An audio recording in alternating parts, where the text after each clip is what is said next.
Yemen के साथ Iran है और इस वक्त पूरी दुनिया ईरान और इजराइल की डायरेक्ट टक्कर देख रही है।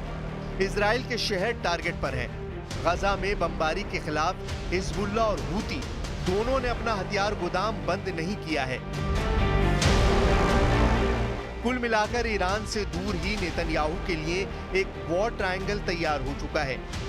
नेतन्याहू के वॉर ट्रायंगल में सबसे बड़ा कोना गाजा में हमास का पूरी तरह खात्मा है। नेतन्याहू के वॉर ट्रायंगल में दूसरा बड़ा कोना लेबनान में हिजबुल्ला का अंत है, जबकि नेतन्याहू के वॉर ट्रायंगल का तीसरा सबसे खतरनाक कोना है सीरिया, जहां से इराक का मिलिशिया हशद अल शाबी इजराइल के बॉर्डर तक पहुंच सकता है। ये तीनों जगह इजराइल के बॉर्डर से लगी हुई हैं और इजराइल इन्हें अपने खिलाफ सबसे बड़ा खतरा मानता है। हमास से शुरू हुई लड़ाई हिजबुल्लाह तक पहुंच चुकी है। क्या ये युद्ध यमन में हूती विद्रोहियों के बाद इराक और सीरिया तक भी पहुंचेगा? यानी इजराइल की सेना कई फ्रंट पर लड़ने को मजबूर हो जाएगी। इन सब में ईरान से टकराव उसके लिए सबसे बड़ा चैलेंज बन चुका है। המלחמה הזאת מתאפיינת בזה שאנחנו לוחמים בשבע גזרות שונות, דבר שלא עשינו אף פעם. מעזה עבור ליהודה ושומרון, לבנון, סוריה, תימן, עיראק ואיראן. ईरान ने 13 अप्रैल को इजराइल के नेवातिम एयरबेस को अपना सबसे बड़ा टारगेट बनाया था। तब ईरान ने सीरिया में अपने दूतावास पर हुए इजरायली हमले का बदला लिया था। ईरान ने दावा किया था कि 13 अप्रैल को उसकी 15 बड़ी मिसाइल नेवातिम एयरबेस पर गिरी। इस बार भी ईरान की तरफ से आने वाली काउंटर स्ट्राइक नेवातिम जैसे सैन्य अड्डों पर हो सकती है। ये बात इजराइल बहुत अच्छी तरह जानता है। अमेरिका के 2 एयरक्राफ्ट कैरियर लेबनान के करीब मंडरा रहे हैं। परमाणु ताकत से लैस ये कैरियर अपने दम पर एक साथ कई फ्रंट पर लड़ने के लिए भूमध्य सागर भेजे गए हैं। इसलिए लेबनान को डर सता रहा है। अमेरिका के सबसे बड़े बैटल ग्रुप में से एक यूएसएस ट्रूमन कैरियर और उसके साथ कई बड़े जहाज भूमध्य सागर के आसपास घूम रहे हैं। इजराइल को बचाने के लिए अमेरिका का नया डिप्लॉयमेंट ऑर्डर हमास और हिजबुल्लाह को डराने के लिए जारी हुआ है। बाइडेन के ऑर्डर को समझेंगे तो आपको पता चलेगा कि इजराइल और लेबनान का युद्ध गाजा पर बमबारी की तरह एक तरफा तो नहीं होगा, लेकिन इस जंग में गाजा से 10 गुना ज्यादा लोगों की जान जाने का खतरा है। वॉर जोन नंबर 1 देखिए। अमेरिका का कैरियर यूएसएस ट्रूमन भूमध्य सागर में तैनात रहेगा और वहीं से अमेरिका ऑपरेशन के लिए तैयार रहेगा। उसकी रेंज में लेबनान भी होगा, सीरिया भी होगा, तुर्की भी होगा और मिस्र के आसपास का इलाका भी होगा। यहीं से ये इजराइल के एयर स्पेस को सुरक्षित रखेगा। वॉर जोन नंबर 2 देखिए। अगर युद्ध तेज हुआ और इसमें ईरान दाखिल हुआ तो ईरान के करीब ओमान की खाड़ी में मौजूद यूएसएस अब्राहम लिंकन भी इजराइल को बचाने के लिए एक्टिव हो जाएगा। यानी अमेरिका ने इजराइल की मदद करने के लिए 2 बड़े वॉर जोन एक्टिव करने का फैसला किया है। ये बड़े बड़े जंगी जहाज न सिर्फ ईरान बल्कि रूस को भी इस इलाके से दूर रखना चाहते हैं। अमेरिका अपने सुपर पावर वाले स्टेटस का प्रदर्शन लगातार कर रहा है। अमेरिका के ये दोनों बेड़े अपने आप में किसी बड़ी नौसेना के बराबर हैं। इससे निपटना कई देशों के लिए मुश्किल हो जाएगा। यही मैसेज देने के लिए अमेरिका ने अपनी सबसे बड़ी फायर पावर इजराइल के करीब तैनात करने का फैसला किया। अमेरिका के एक कैरियर बैटल ग्रुप में क्या क्या होता है, अब उसे समझिए। इसमें एक बड़ा सुपर कैरियर होता है जो 1 लाख टन का डिस्प्लेसमेंट पैदा करता है। इसमें 90 लड़ाकू विमान और हेलीकॉप्टर तैनात रहते हैं। इसमें तिकोंदेरोगा क्लास का मिसाइल क्रूजर होता है। इसमें आर्लसबर्ग क्लास के 4 मिसाइल डिस्ट्रॉयर होते हैं। ऐसे बेड़े के साथ रसद के लिए सप्लाई शिप भी रहते हैं। साथ में पानी के अंदर दुश्मन को रोकने के लिए एक परमाणु पनडुब्बी भी रहती है। कोई दुश्मन नहीं चाहेगा कि उसके सामने ऐसी चुनौती खड़ी हो जाए। यही भरोसा अमेरिका अब इजराइल को दिलाना चाहता है कि हमास के साथ हिजबुल्लाह, हूती और ईरान को रोकने के लिए उसने समुद्र में पूरी ताकत झोंकने का फैसला किया है। यहाँ से वो सीरिया और इराक में भी ऑपरेशन चला सकता है।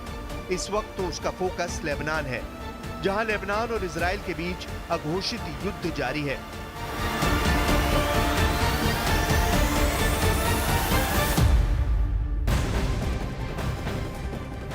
और इस युद्ध को लेकर जो स्थिति बनी है, भारत का इस पर कंसर्न है। ईरान इजराइल युद्ध पर विदेश मंत्री डॉक्टर एस जयशंकर का बयान सामने आया।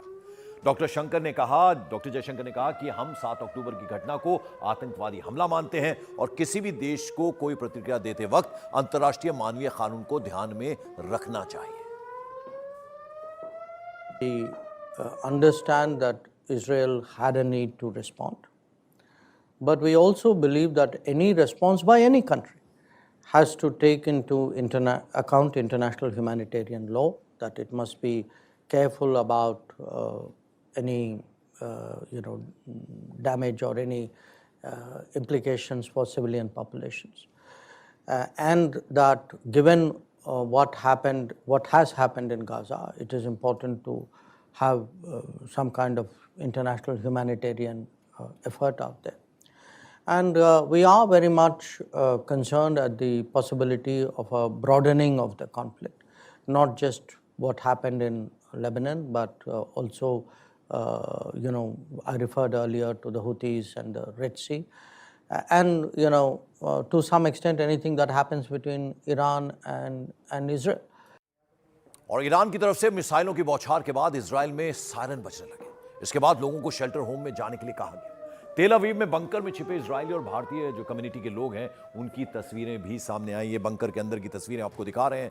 हर तरफ एक तरह से डर का माहौल था।